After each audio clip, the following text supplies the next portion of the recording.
We were trained to work out, but what about working in? Whether the topics are mental health, meditation, spirituality, holistic medicine, or sexuality, host Josh Bieneman and guests have real conversations about balance and personal growth within the sports community. This is Locker Room Alchemy. What's going on? I am Josh Bieneman, and this is Locker Room Alchemy. Welcome to episode number 6. In this episode, I had the privilege to speak to Courtney Hudson. Courtney is a big timer in the softball industry as well as the biomechanics space. Courtney has a degree, a bachelor's degree in biochemical engineering. She's ACE certified personal trainer, certified biomechanics method for corrective exercise, certified sports conditioning specialist, certified functional movement specialist, certified fitness nutrition specialist, and also expert on stack.com. The main reason for having Courtney on is to talk about her new book, 8-Hour Injury, and everyone listening to this can receive a free copy. You just have to pay for shipping. Those details are in the description for this episode. But in addition to the book about sleeping positions, she is also the founder and owner of Coach at a Click, which is one of the biggest and most successful online softball development programs, and also owner or co-owner with her husband Brian Smith for the Engineer Performance Lab, which is in Huntsville, Alabama. This was my first time meeting Courtney, but I've known her husband Brian for around 12 years or so. Brian was a early coaching mentor to me that kind of showed me the ropes, and we stayed in touch, and he ended up meeting Courtney around 7 years ago. They got married, and I've been following what the power couple has been up to. Brian is still in baseball, and Courtney obviously in softball. But what caught my attention and made me ask Courtney to come on was her new book, the 8-Hour Injury, because it was honestly, it was one of those things where like, God bless, like why didn't I think of that? That's a damn good idea to start exploring, because we just don't talk about it. I have no idea why. So that was the reason that I wanted to have her on. It seemed like a common sense thing, especially, well, not only athletes, but especially with former athletes that the bodies are a little bit worn and torn. Why would we not want to know a way to better recover 8 hours of our day? So I hope you enjoy this episode with Courtney Hudson as we discuss sleep positions, holding patterns, REM cycle, biomechanics, sleep technology, and some cool stories about Courtney's journey in the sports industry along the way. Courtney, what's going on? What's up, Josh? How are you doing? Good. So I'm excited about this. This is the first time that we've met, even though it's virtually. I've known Brian, your husband, with who I'm sure we'll have to talk about later. Otherwise, he'll get mad at us. So I've known Brian for probably about 10 years or so. And I've kind of just been seeing what you've been doing. I know you're a hustler. You always got something cool going on. You got a really big clientele built up with softball. But I saw something a little bit different. What struck my interest was your new book, which was 8-Hour Injury. And it was selfishly for me, I'll be honest, my shoulders are killing me. And my wife's been saying I need to talk to somebody. So it was like, for me, it was like just glaring. Okay, I need to talk to her, about what the heck's going on with my shoulders and why I'm not sleeping right. But also with Locker Room Alchemy, I thought it was a good idea, not only to step outside the mental mainstream, but also talking about something that we do a third of our day, but don't talk a lot about. So if you don't mind digging into a little bit about your background and why sleep and why a book about it now. Okay, so my background, I do a lot of biomechanics type. That's kind of what I do day to day now. My degree in college is actually biochemical engineering. So I know a lot about sleep from the chemistry side. I just feel like that's covered. Somebody's already, dove way into that. There's sleep institutes dedicated to, the chemistry behind sleeping. So I wanted to really show off share my experiences. So now in my practice, I work with athletes, and I have a testing process that I do with these athletes. I test them head to toe. We look at range of motion. We look at muscle fire, and we look at their mechanics, their biomechanics of whatever position they play. And I deal with baseball and softball. So usually I get an athlete in and I do the assessment and I put them on a corrective exercise program. So if they're tight somewhere or they're weak somewhere, we really address all of that right out the gate. And then we usually get good results within 4 to 6 weeks. based on the corrective exercise program. Then there's a small sample of kids that just don't recover in the 6-week time frame that I usually give kids to, kind of get to normal with the corrective exercise. And those 6 were kind of the ones that I focused in on. I was like, what is not happening? What are you doing outside of here? Anyways, I went back to, how do you sleep at night? Like, what position do you sleep in? Are you a stomach sleeper, a side sleeper? So why that? Why did that stand out to you? Was that just something? I'm just a problem solver. Yeah. I guess. Like, I really wanted to know what it was. Like, why do we have this stiffness on one side of your body that I can't foam roll it out? We can't do the massager. We can't get that to relieve it. We can't do stretches. We can't just physically overcome that imbalance. Right. So I'm like, what is happening? Like, you're doing something on a regular basis that's making this here. Like, this is not just here because you're built this way. Like, there's something going on. So I just asked a kid one day, like, how do you sleep? And they told me, and then another kid came in that wasn't responding to our programs. And I said, well, how do you sleep? And I just kind of put it together. And I know Brian, my husband, years ago when we first got together, he had some back stuff, and it's all chiropractor, which I think is, a lot of people do. My back hurts, go see a chiropractor. But so I just started questioning what they did. And beginning of the quarantine, I knew I had at least 2 weeks on my hands. So I was like, let's send out a little survey here. And I had, quite a few people respond to the survey talking about what type of beds they use, what type of pillows they use, what side do they sleep on their side? Do they sleep on their stomach? Where's their hands? What else? How many hours of sleep? Do you use caffeine? It had a lot of kind of variables in there. How much activity do you have? Are you a healthy body weight? That was one of the questions. And do you sleep, are you married and you sleep with your spouse? Like, because, I did learn, there's certain ways, spooning? Oh, yeah, may not be great for the shoulders, which is something we might talk about. So there's probably a lot of wives out there that's not going to like me after that. We get the excuse. We get to right, it's go my watch back, TV baby. on the couch, yeah. Yeah.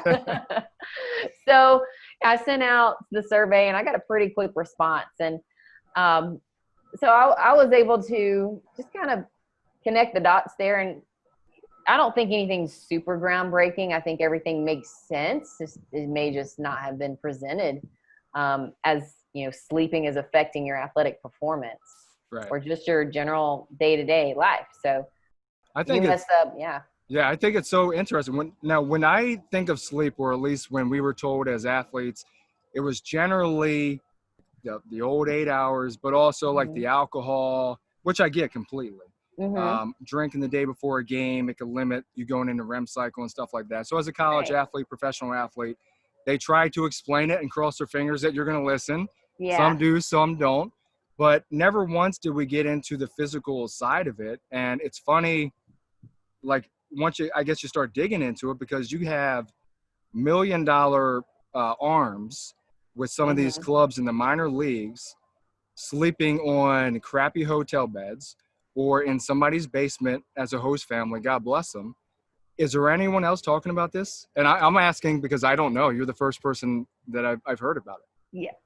So just being in the sport, I thought it was common knowledge that you don't sleep on your throwing arm. Like, I thought at least most people knew that. But, some of the kids I'm dealing with in here, I'm like, oh, my shoulder hurts. Like, do you sleep on that side? Yeah. I said, that's your money maker. What are you doing, man? Nobody's ever told you this. So, that was something I think I had somebody tell me in like college, like, you don't sleep on your throwing side. I was like, oh, that makes sense. And I just thought everybody knew that. But then when I realized that, you do need to tell people that, I was like, well, what else do they need to be told? So funny you say that. My I hope to God he's listening to this too. Kevin Hillenberg, Baltimore City Community College, was icing the wrong arm after a game, after a start. So if you think it's bad that people don't, we're dumb. We're dumb. Some of us guys, maybe not so much the women, but us guys, athletes, we don't always think things clearly, especially when it comes to rehab and taking care of our bodies. That's a whole nother book. I know. With now technology, with the baseball side, and I'm sure you guys get into it with softball, the one thing that stands out to me thinking about sleep, I know there's like Fitbit and Apple Watch. Have you looked into Whoop Band at all? I went to the ABCA in Nashville, and Okay. they talked about that a ton. Yeah. Yeah. Do you think that is going to start to play a lot more in athletics? I know it's now the Orioles. Now this may be a rumor, so Orioles don't get mad at me if somebody in the front office is hearing this. But I did hear that they're experimenting, asking their minor league pitchers to wear Whoop bands throughout the day. So essentially, you're tracking everything that they're doing. You're tracking how much sleep they're getting. Mm-hmm. If they say they didn't go out and they got 7 hours of sleep, you can pull up their data and it sees otherwise. So do you think with AI and technology that people are going to be comfortable with other, I guess, companies or maybe teams starting to know more about their sleep patterns, or do you think it's a responsibility of themselves? That's very interesting. Honestly, I think as someone that would be competing for a job, I wouldn't want that tracked and other teammates held accountable, because that might be my edge. Mm-hmm. Because if I'm recovering better than the other guy, I might be winning out that position at the end of the season. I just think it's like anything. The athletes that are going to do everything, they're going to do everything. And the ones who aren't, and that's part of the competition. I hear you. Right? So it's a survival of the fittest. And if you have to be told you got to sleep 7 hours and you have to be babysat, I just think that's just, I mean, do we want athletes playing or do we want robots playing? Robots, exactly. So, that's exactly the way I feel. I'm glad that yeah. you feel that way too. Yeah. So, I mean, I think, for my athletes here, like, that's our edge. They know, freshmen in high school, that they need to dream at night. Like, that's something we talk about on a regular basis. And that might be the difference between a D1 scholarship and a D2 scholarship, or a 20th round pick or a 10th round pick or whatever. So since you brought that up, dreaming, are you referring to the REM cycle?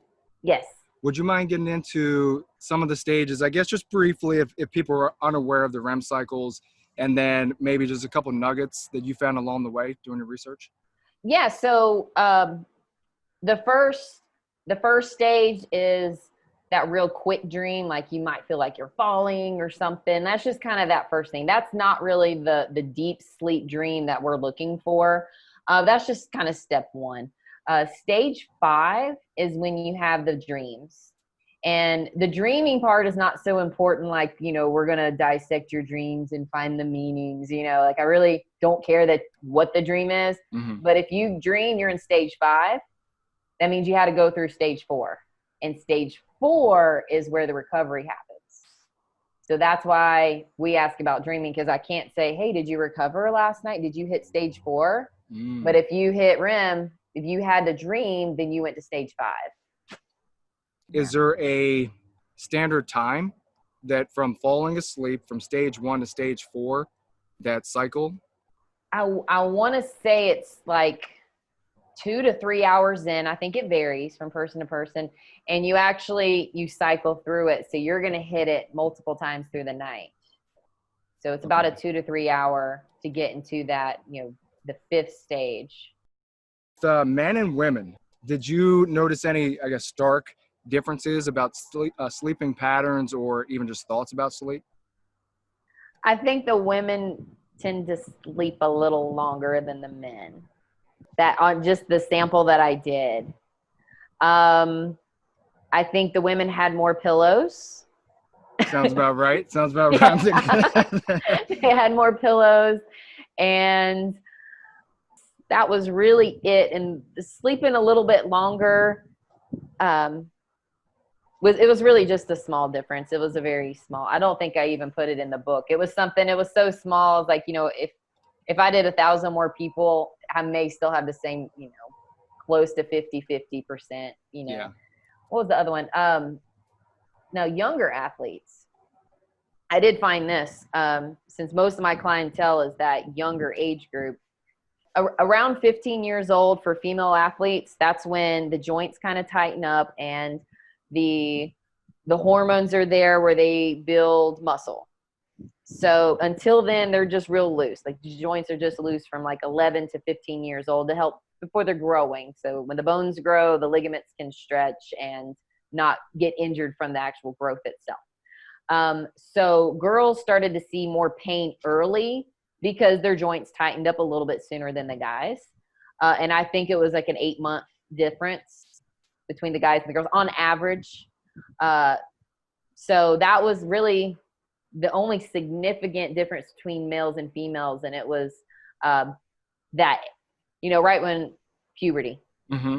Yeah. What about locations of the body? Now, I may be a little bit different for a guy. I was a catcher. And I don't know if Brian I'm interested to see if Brian has more knee or hip problems. But I have a lot of hip problems, not so much knee problems. So I'm not afraid to say it. Sometimes I stick a pillow in between my knees, and that way it's kind of a little bit more neutral. And it does help me sleep. But are there different locations for a man's body or women's body? Are they pretty much the same with the sleeping positions? I couldn't tell a difference between men and women. It was more the position dictated where the pain was. Okay. I've always thought that, women have wider hips. Right. So, that's what I was thinking. And shoulders. Yep. Right. Yeah. So sleeping on the side, they would need that pillow between their hips. And I'll tell you this, a fun story, since we're all trying to be entertained here. Yeah. Yeah. My biochemistry 2 class was like the last class I needed to get my degree. And I was right there on the bubble, and we're going into the final. And I've talked to the teacher a lot, and she just came to me. She said, "Hey, Courtney, like my lower back hurts like really bad. What do I need to do?" And I said, "Well, where do you?" And I kind of diagnosed her. I was like, "Where do you sleep?" She said, "I sleep on my side." I said, "Okay, well, you maybe try a pillow between your knees if you like to sleep on your side to kind of, align your hips a little bit better." And when I went back to get my grade, I was really nervous, and she was like, "Oh, Courtney, I've slept so good the last couple nights." I'm like, "Okay, so what's my grade?" And she said, "Well, you didn't do awesome, but because of the curve, you passed." Nice. And so deep down, I really think it's because I helped her sleep better. And maybe that's why that was my obsession. It's like I finished college because I helped my professors feel better in her sleep. So now I want to get to Brian here because I don't want to forget about him. Okay. I noticed now, part of this is, I'm sure, just love, right? He found you, but I've noticed just a different look in his eye, and obviously, ever since he moved back down to Alabama, we've seen each other at the ABCA. So it seems like he's happy, but shit, he didn't look like this 5 years ago. So I'm sorry, Brian, you didn't. So does any of this have to do with Brian and just getting a better understanding for his body? Because I think he's obviously into the free weights, but I think he's into some jogging and doing some yoga and a lot of stretching. Yeah. So does this tie into him at all? Yeah, I don't try to force it on him, because anytime I try to force this stuff on people, it's usually not accepted. So I've kind of eased him into it. He finally did an assessment, because normally the assessment I do, when I first started doing the assessment, it took almost 3 hours. And then it took 6 hours for me to put the reports together. Now I have it. I can actually text you a link, and you can have your wife help you do the assessment on your phone, and I get the results, and we can have a workout ready for you in about 15 minutes remotely. So since my turnaround time is a lot shorter, we got Brian about 2 months ago on a different type of workout, and you could tell he really V'd up. Like the shoulders got wider, his waist got smaller, like overnight. And it's through the assessment, and I was able to, give him more specific drills. He really understood, because he has a CSCS, so he's not just, just a regular dude. So he understands it, but it's really hard to apply it to yourself if you don't have any direction. So he got the app, he got the suggested workout, and he has direction now. So he's able to, kind of go off script a little bit from the workout that I gave him, and to, do what he likes to do. And that has a lot to do with, how he looks now. Yeah. Especially the quicker transformation over the last 6 months. So sleep for you, it sounds like, is another cog, you know what I mean, that you're using to build your expertise, right? So it's kind of another layer that you're adding. Is there anything else? And I've known you for 20 minutes, but it seems like you're probably like 1,000 steps ahead. Do you have anything else in the works right now, biomechanic wise? Like, even if it's like a little bit of a teaser that you're studying up on, or that the next, hopefully it's not a quarantine, but maybe it's a 2-week vacation, you get to to do some Yeah. research. Do you have that next layer that you think is going to be hitting sports or just the human body? So I really like sports. I know, if I do a general human body thing, that it would hit more of a crowd. Really, the sleep position can be lumped into holding patterns. So how you sit, how you drive, where do you keep your wallet in your pants? Is it in your back pocket or your front pocket? Holding your phone, all the stuff that we do now as a society. Like, how do you hold your body throughout the day? So sleeping was kind of an easy one to attack because everybody, like posture, everybody kind of hears posture and it may go, in one ear and out the other, like, oh, okay, stand up straight. And then they forget about it 2 minutes later. So I wanted to start with sleep, but really holding patterns. I know now that I went through the sleep book, me personally, I've worked on not crossing my knees when I sit down, because I usually, cross one leg over, and I'm trying to, keep just feet even now. So like when I hold my phone, like I hold it up even with my eyes, and I feel goofy doing it, but I'm like, it feels better to me. Right. And one of my certifications is a corrective exercise certification, and it's really about, if I can correct your posture, you're instantly going to move better. So that's probably going to be the next topic of my book, or that may just be more of the topics of my social media stuff, is holding patterns. Like, what are little things you do throughout the day that can help your athletic career or help you feel better, or, just, continue to add more back pain or more shoulder limitations that prevents you from throwing as hard as you should. To the older folks, like me, I don't know how old you are, but I'm just turned 35. Okay. So I know I'm it's right just starting behind for you, me. not far. Okay, I know it's just starting for me where I can go to pick something up and all of a sudden something doesn't feel right, but I'm working on it. But if you're thinking like 35 plus, just normal wear and tear, just going to work every day, you know what I mean?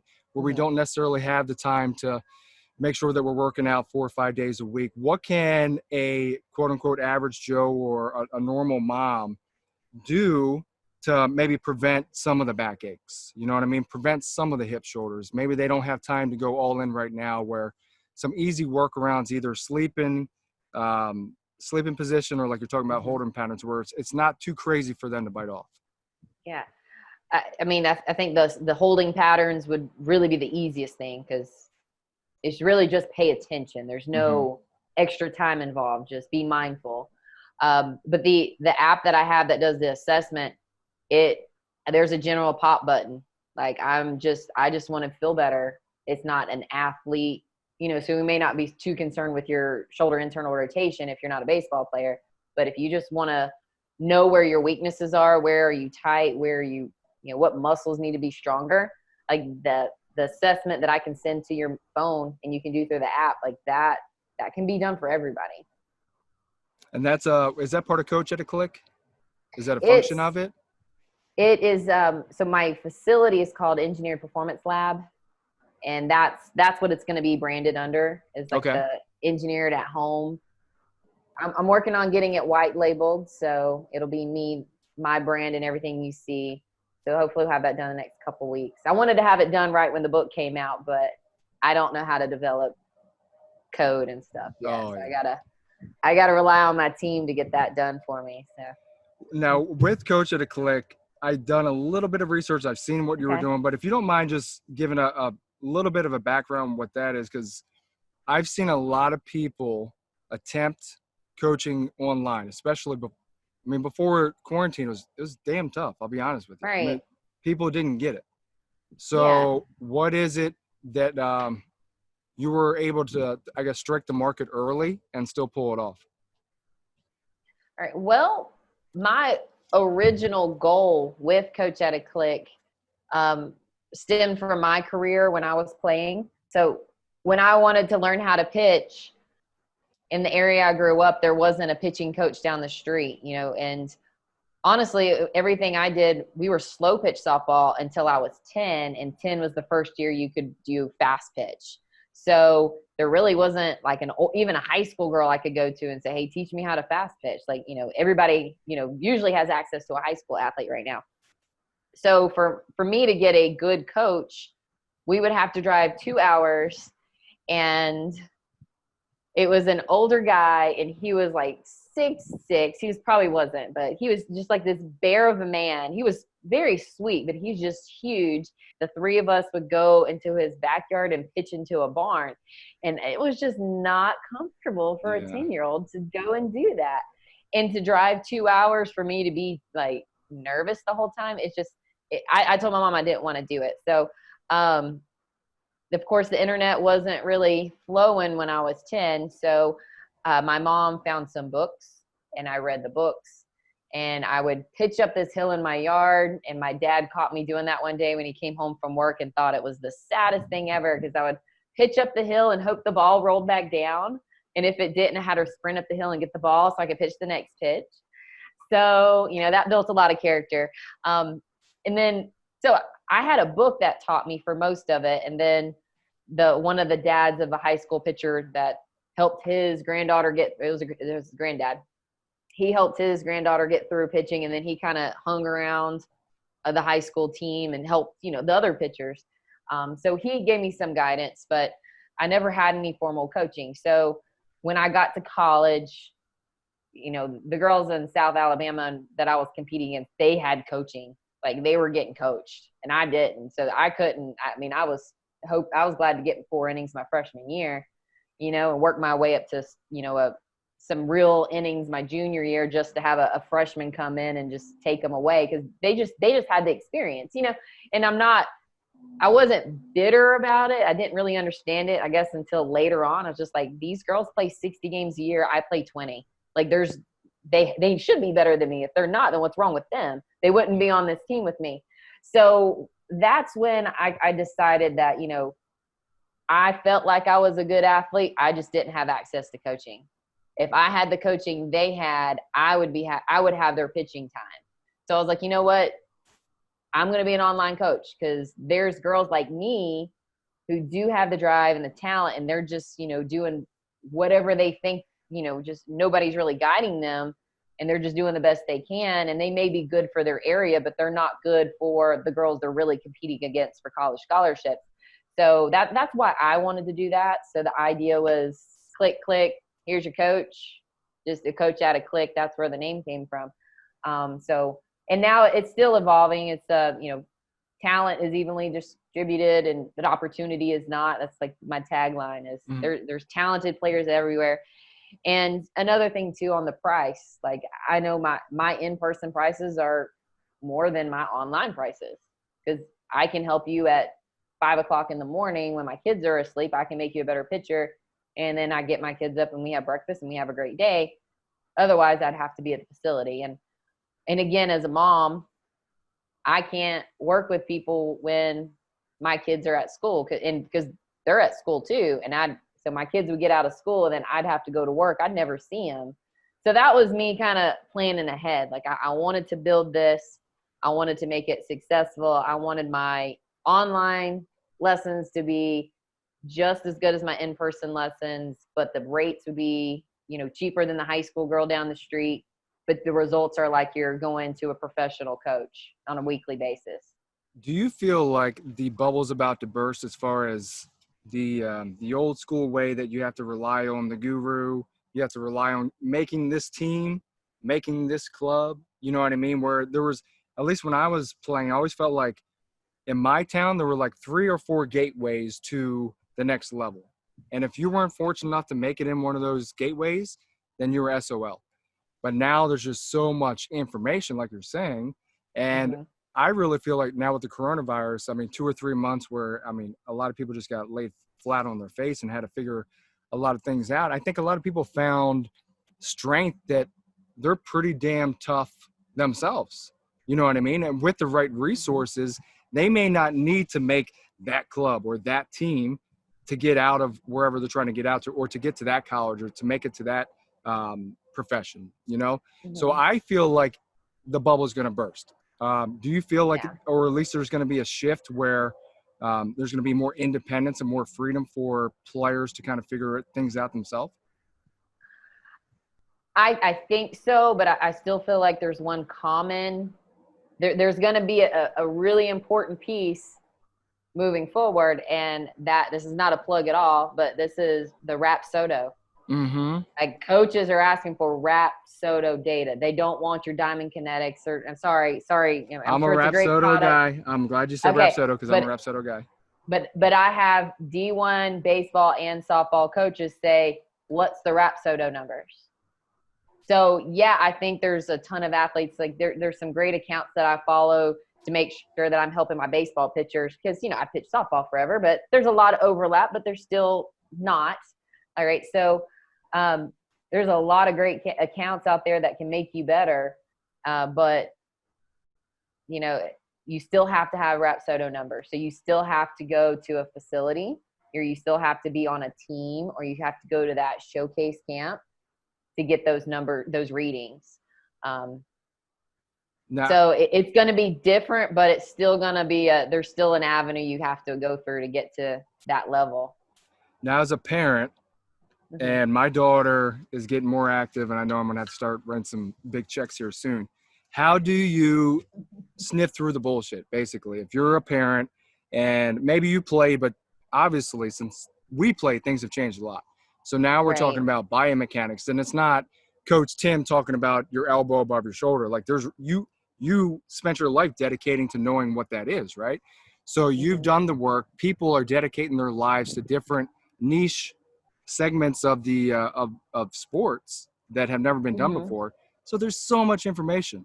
So I feel like, at least for me and my daughter going into a dance studio, I don't know shit about dance. So I could probably be BS pretty well. So as a softball coach, and I know it as a baseball coach, there's plenty of guys out there just throwing out linear this and rotational this and all that shit. How do parents read through the monotony and see what their kids really need, what's important, and what's going to play? I know, me personally, I've had an athlete from Seattle fly over 1,000 miles to come and work with me. And my husband, Brian's like, why? Like, what are you doing? They made it a family trip, and we're not far from Nashville. So, they had fun, but he's like, what are you doing? Like, she's Courtney. She does my dishes, Yeah. Like, you're coming to see her. And he's like, she's the only one who can tell me why. Yep. Put your foot here. Well, why? And then if I tell you why, and you can go and Google some external hip rotation, like internal hip, you Google a few terms and educate yourself based on the terms that I tell you to, make sure that I'm saying them correctly, then, she can tell me why. If you say, well, that's how I was always done it, or that's how they do it in the big leagues, that's not a why. That's a BS excuse to why you're trying to rip them off, like, honestly. But you need to tell them why. Like, I need you to step here. Why? Because if I can get your hip into external rotation, I get more separation between your front hip and your back shoulder. That's where you get rotational power. Like, you can't argue with that. You just said, well, that's what I did. And I think that's more, I'm a little frustrated. It comes up a little bit more in the softball world. I think I'm there more. And because Brian is he's just the baseball dude, and like that's what I call him. Like, you're just a baseball dude. Like, you got all these baseball dude friends. Like, yeah. He has exposed me to like the classy level of baseball. Like, so I've never seen anything but first class from him. So I just feel like, I'm like, softball's like 20 years behind baseball. Because most of the people that I'm dealing with in the softball world, like, it's like, well, this is what I did. Or they have so much data that they're fighting over whose data is the best data. And I'll share this because, this is marketing for me too. I talked to a D1 coach, SEC coach, who is very much into the data. And I talked to him a little bit because I was a little frustrated. And he's a baseball dude too in the softball world, so he gets it. Softball's about 10 years behind baseball. But I told him that I take the injury prevention part and I marry it to the performance part. Like if I can't get you out of the injury prevention range, like if you're going to get hurt, if your right leg is weaker than your left leg and you got hip problems, I can't get you to hit 90 miles per hour. I can't get you to pitch 60 miles per hour. I can't help you hit home runs. Like I can't do it because your body's not ready to do it. So, you know, he was like, hold on, you do both? I was like, I mean, how else do you do it? For me, I'm just like, it made sense. Like, well, why wouldn't you? Why would you skip the injury part and go straight to performance? Or why would you do the injury and just be like, well, good luck, you know? Like, you're not going to get hurt, but have fun doing the rest of it. So, I mean, but it's really not even until college, maybe, and at the professional level. And still at that level, they're not even great at marrying the two, to be honest with you. yeah. I mean, there's a lot of, at least for me, when I was injured, there seemed to be a hell of a lot of disconnect between the coaching staff and the trainers. You know what I mean? So it is rare to find. So I think you obviously got something going. People are listening. Yeah. Well, good. Cause you know, I've had a big league guy in the facility who went to the best college program for development you could possibly have. And he was a stud. Like I'm telling you, like he went through the assessment and he had all this stuff perfect, except for one little thing that really ultimately I don't think is going to affect his career in the long run. But I'm like, this one little thing, like if we just addressed it, what if? Is this a 3-year extension to your career at the end because you're not worn out now? I don't know. It's not going to hurt you. So let's look at it and address it, you know? And then I have another guy who I have 6 signs to tell me if you're going to tear UCL. And he failed all 6. And I told Brian, and he's like 6'6", like incredible athlete, pitcher, you know, the basketball player body. And, you know, I told Brian, because he played for Brian in high school. Now he's in college. And I said, you know, he really needs to see a doctor. I'm not comfortable prescribing or telling him like, go throw your little heart out. Like, I'm like, you know, he's seconds away. Like it could be the next bullpen session. It's that close. So Brian knows the coaching staff. So he let them know that he needed to see with a doctor. Fortunately, COVID happened, all this stuff. So he didn't pitch a full season. So that might have saved his arm because he got to rest a little bit. But, you know, and this kid's a low 90s guy. He has the performance numbers, but I'm like, this, all of them. You put X's right by all of them. So it's tricky too. And then we were talking about tech and how far people are going to – clubs are going to push. When people are talking about scratching $2-3 million checks, they'll allow you to tell them as much as you're going to tell them. You know what I mean? So that's what's going to be tricky now with all this data stuff. Now sorry, go ahead. Well, that's this little app thing that I could send you. It actually has a red, green, yellow system. Could you actually speak on that? Because I'm going to put this on the description as well for everybody. Yeah, the red, green, and yellow system. Mm-hmm.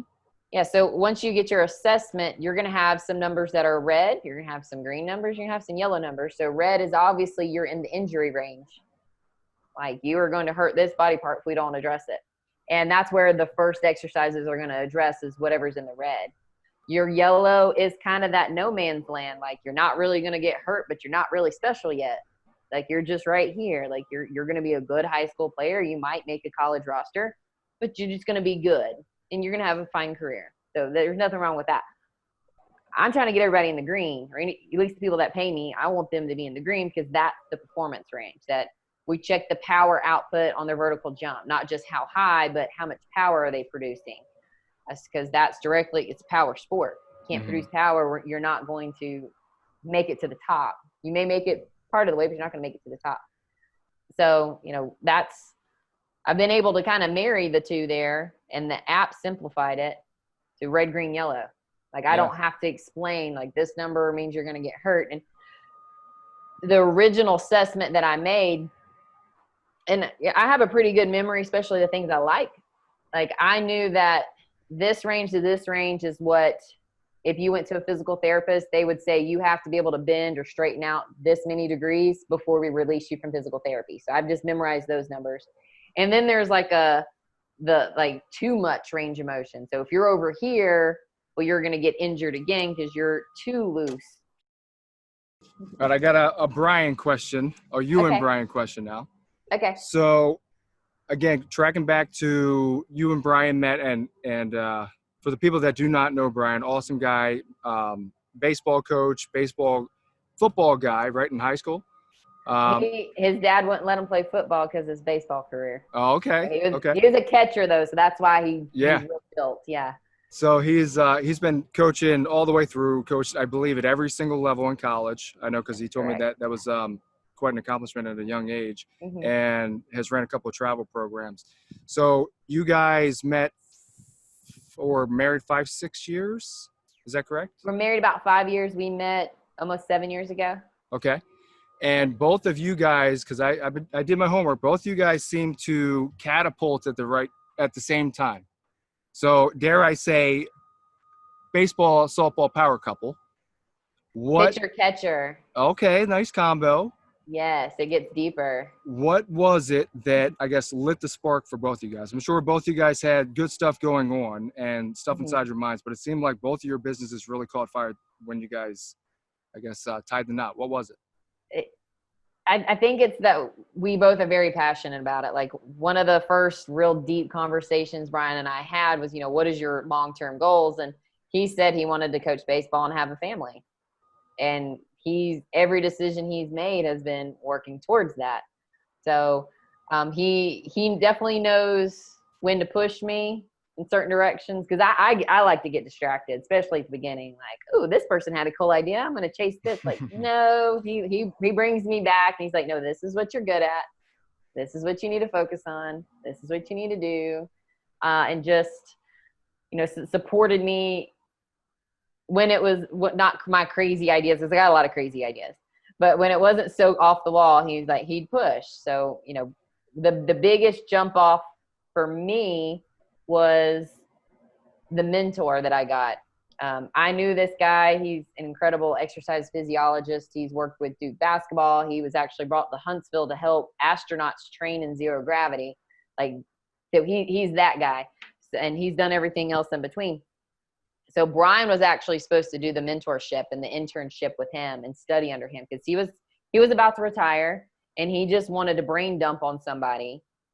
And he just like, I know so much that can help so many people, but nobody wants it. Like, there's major medical companies that want to buy his database, but he wasn't comfortable, because he has a database with like 10,000 people in it, all types of athletes. You can plug in 35-year-old old baseball players, like, where should your arm strength be? And he can test you and tell you if you're average, above average, below average.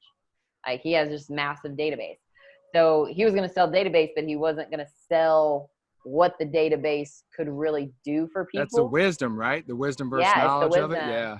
So he wanted to brain dump on somebody, and Brian was supposed to go. Like, he invited us to his BioMechanics class, and we were going to sit, because he was a college professor. So we were supposed to go and learn the BioMechanics from him, and then go through an exercise physiology class and just kind of shadow him, just hang out with him.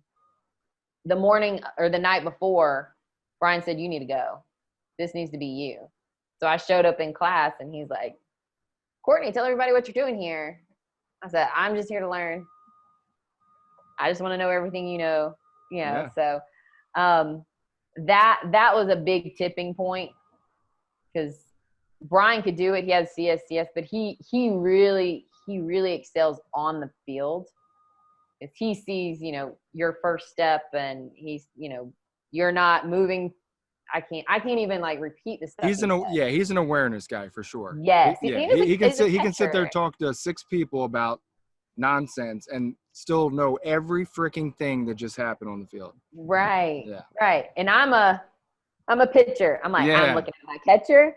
I know if I do my job, we're going to be okay. And if you throw it back at me and try to take my head off, I didn't do my job. So I just got to like focus there.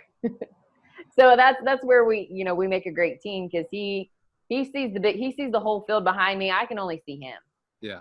So, that was helpful. He's like, no, you need to go do this, because you're going to focus, and you're the better student, and you're the, whatever compliment he told me to get me to go. That's marriage, right? Understanding weaknesses and strengths. So last thing, where should both, parents of athletes go to look for their athletes to find more information, but also for just the average mom, the average dad that just is not feeling right physically and thinks it may be attributed to sleep, what are the best places to check you out right now? So right now, probably the Instagram has a direct link to you can buy my book. And then, you can have the little intro video and learn a little bit more about what you're going to get. And, I'm sending it to you for free, but I got to do the shipping and all that stuff. So you got to cover that part, but you're going to get the book. 8-hour injury, spell it all out. Don't use the number on Instagram. And you can get your copy there. And what about the assessment? Where would you go to find the app? So the assessment you can get at engineeredperformancelab.com. It'll teach you more about that. The book, the last page of the book, we talk a little bit about the assessment. Like if you went through this book, I actually give away a couple of my favorite corrective exercises that address some back pain. So if you get through the book and you go through the stretches and exercises and you feel good and you want to feel better, then it tells you engineeredperformancelab.com, and that's going to teach you a little bit more about the app and how you can get, in the system. Awesome. And one promise from you, next time you become an expert in something, because I can tell you're hungry. You're going to do more here. So next time you're deciding to add a layer, come back on it and talk to us about it. I would love to, Josh. I would definitely do that. Well, thank you, Courtney. Hey, thank you. Thank you so much for tuning in. Please help raise the vibe by sharing this podcast with friends and family. For more real conversations, show notes, and to connect, head over to lralchemy.com. Until next time, peace.